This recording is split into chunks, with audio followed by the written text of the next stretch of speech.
President Trump and Secretary of Defense Pete Hegseth meeting in the Situation Room right now. Now, this comes after Iran launched an attack on U.S. forces at an airbase in Qatar today. Let's go to ABC's Perry Russom. He's live in the nation's capital with the very latest. Perry?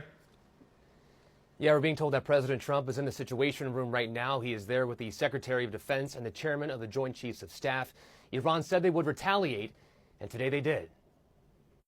Iran retaliating against the U.S., launching an attack against American troops stationed in Qatar. A U.S. official tells ABC News Iran fired missiles targeting the Al Udeid Air Base, the largest U.S. air base in the Middle East, home to some 10,000 American troops. It's not clear if any missiles hit the base. It comes as there are major questions today about how much of Iran's nuclear program was destroyed in Saturday's attack, as President Trump says the facilities were obliterated. Completely and totally obliterated. The chairman of the Joint Chiefs of Staff says it's too early to tell the full scope. Final battle damage will take some time, but initial battle damage assessments indicate that all three sites sustained extremely severe damage and destruction. Satellite imagery shows the damage to the three nuclear facilities targeted in the attack. The Trump administration has said the Fordo facility, built underground, was a key target. This is where the 30,000-pound bunker buster bombs were dropped.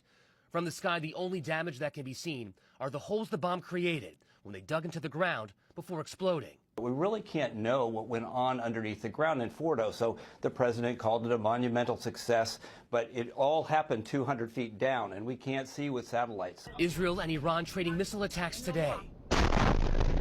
In this video circulating online, a large blast at the site of an electrical substation in Israel. It comes as President Trump floats the idea of a regime change in Iran.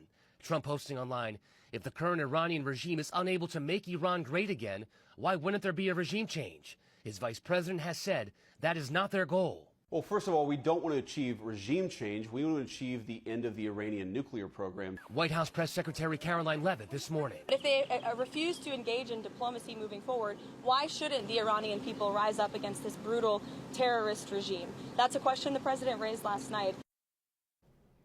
And then a U.S. official tells ABC News that the U.S. did intercept the missiles that were launched by Iran along with Qatar. So the U.S. and Qatar did intercept the missiles. There are no known impacts on any of the bases, no reports of any casualties or anything like that. And this is the same base that President Trump visited last month in Doha. This is where Central Command is located. So this is where the attack on Saturday against Iran would have been controlled from.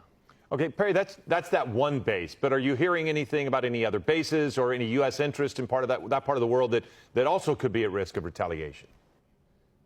So no other bases, no other U.S. bases in the region are under attack. From what we know, there are about 40,000 troops in the region right now. There are bases that are south of Iran, that are west of Iran as well. But the one in Qatar is pretty special for Iran, considering that we believe this is where the mission on Saturday was carried out from. All right, Barry, thank you so much for reporting live from Washington.